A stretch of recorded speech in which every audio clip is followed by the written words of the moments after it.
Good morning, Miss Develyn. Good morning, ma'am. Okay, Miss Develyn, can you tell me about yourself? I'm Devin PPD. I'm 24 years old. I live in Magsaysay, Dipon, Quirino. My father's name is Richard Willie. My mother's name is Virginia PPD. And I have one kid. Okay, I have few questions for you to answer, so let's start. Why do you want to work as a maid? I want to earn money for the future of my kids and to have my own business. Okay, why you choose Malaysia when there is a lot of other country? I choose Malaysia because I know fulfill my of my dreams and to have Okay, how are you qualified for this job? I'm qualified because I know how to clean, I know how to cook and everything and a lot. May I know what is your education level is? Vocational course. Okay, so you are a graduate of vocational course. Yes, ma'am. Okay, what is your recent working experience? I'm work also in my as a housekeeper. Okay, have you worked abroad before?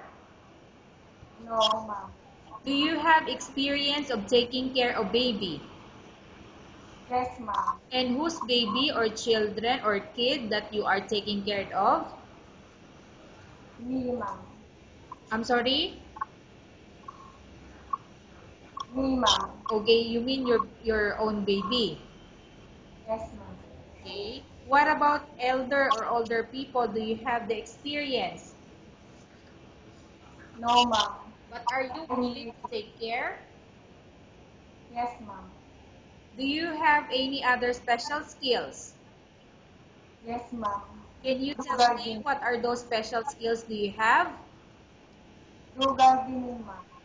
Okay, so aside from gardening, what else? Clean the house, ma'am. Are you willing to learn new skills? Yes, ma'am. Are you willing to work with a family where the mother-in-law or any relatives stay together? Yes, Currently, are you still working now? no, ma'am. Do you know how to cook? Yes, ma'am. What sort of food can you cook? Filipino foods, ma'am. Can you tell me what are those Filipino food that you can cook? Adobo, pinakbet. Okay. Are you aware that you will have to do washing, cleaning, ironing, and cooking? Yes, ma'am. From all the house chores like cooking, cleaning, ironing, and washing, which do you like most? Cleaning the areas of the house, ma'am. Okay. If ever you were selected to work in Malaysia, who will take care of your kid? My parents, ma'am.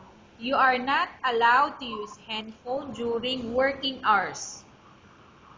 Yes, ma'am. You are only allowed to use handphone after you finish all the works and when going to bed.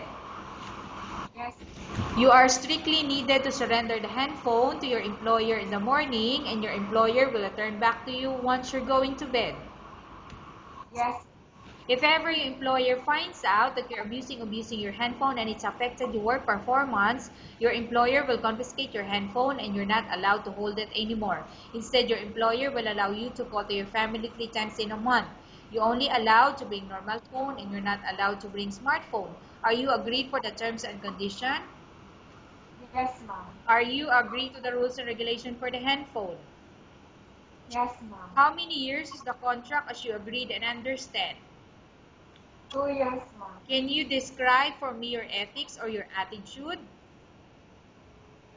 I'm a hardworking and I'm a honest. Okay.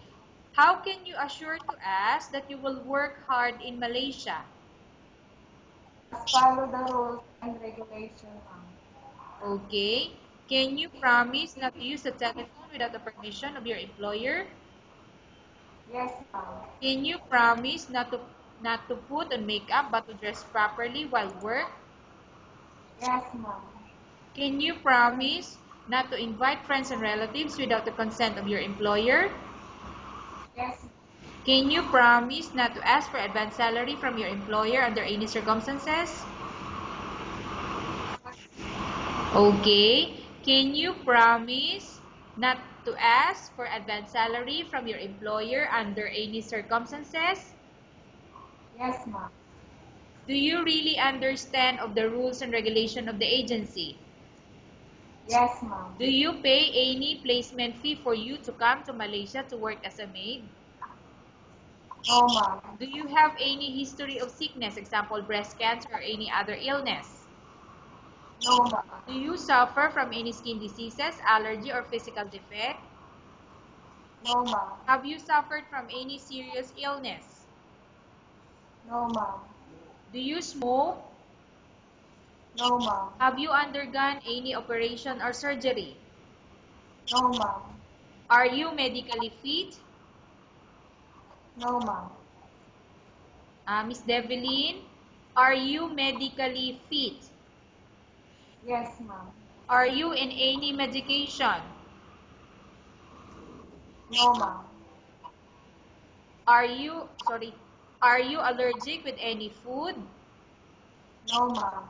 Are you prepared to work for the employer of any race? Yes, ma'am. Are you prepared to eat the type of food taken by your employer?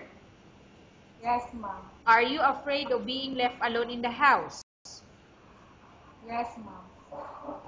Develyn, are you afraid of being left alone in the house? Yes, ma'am. No, ma'am. Are you afraid of dogs or other pets? No, ma'am. Can you promise to work according to instruction from your employer? Yes, ma'am. Do you have any immediate family working in Malaysia? No, ma'am. Okay, Miss Develyn, we have finished our question section. Let's go to case study. I have a case study for you and I want you to answer me truthfully. Upon arrival in Malaysia within 6 months, if ever any of your family members pass away, what will you do? Will you continue to work till finish your contract or you will go back? I just stay at my work because the money that I will use to go back in the Philippines, I will send them to help their needs. Okay, so you still continue working. Yes, ma'am. Tell us about yourself and why do you want to work in Malaysia as domestic helper? I'm Develyn Pili, 24 years old. I'm a single mom. I want to earn money for the future of my kids and to have my own business. Okay, Miss Develyn, what do you want to tell to your employer who watching your video? Finish my contract and also I promise to have I will be honest to my job and I will be hardworking.